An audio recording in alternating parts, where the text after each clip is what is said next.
അസ്സലാമു അലൈക്കും വറഹ്മത്തുള്ളാ. നമ്മുടെ മക്കൾ എന്ത് ചോദിച്ചാലും വാങ്ങിക്കൊടുക്കാൻ ആഗ്രഹിക്കുന്നവരാണ് നമ്മുടെ മാതാപിതാക്കളൊക്കെ.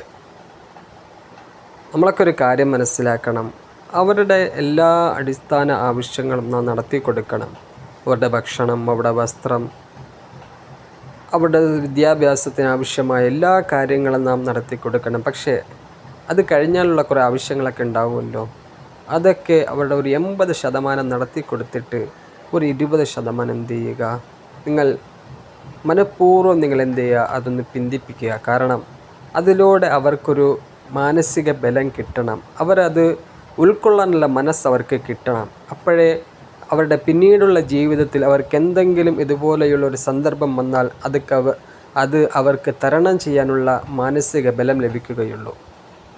നാം ആയിരിക്കണം അവരുടെ എല്ലാ വിഷയങ്ങളിലും നാം ആയിരിക്കണം അവരുടെ റോൾ മോഡൽ. അല്ലാഹു സുബ്ഹാനഹു വ തആല നമ്മുടെ പൊന്നുമക്കളെ എല്ലാ പ്രശ്നങ്ങളും തരണം ചെയ്യാനും അവർക്കൊക്കെ മാനസിക ബലം കൊടുത്ത് അല്ലാഹു അനുഗ്രഹിക്കുമാറാകട്ടെ. അവരുടെ എല്ലാ ആവശ്യങ്ങളും നാം നടത്തി കൊടുക്കണം, ഇല്ല എന്നില്ല. പക്ഷേ ചിലതൊക്കെ അവർക്ക് വേണ്ടി നാം എന്ത് ചെയ്യുക, ഒന്ന് പിന്തിപ്പിക്കുക. അവർക്ക് അത് ഉൾക്കൊള്ളാനുള്ള മനസ്സ് ജീവിതത്തിൽ അവർക്കത് ഉണ്ടാക്കിയെടുക്കാനുള്ള ബലം അവർക്ക് കിട്ടണം. നാം ആയിരിക്കണം അതിന് എല്ലാത്തിലും അവർക്ക് പ്രോത്സാഹനം കൊടുക്കേണ്ടതും. അള്ളാഹു സ്വീകരിക്കുമാറാകട്ടെ. ആമീൻ. അസ്സലാമു അലൈക്കും വറഹ്മത്തുള്ളാഹി.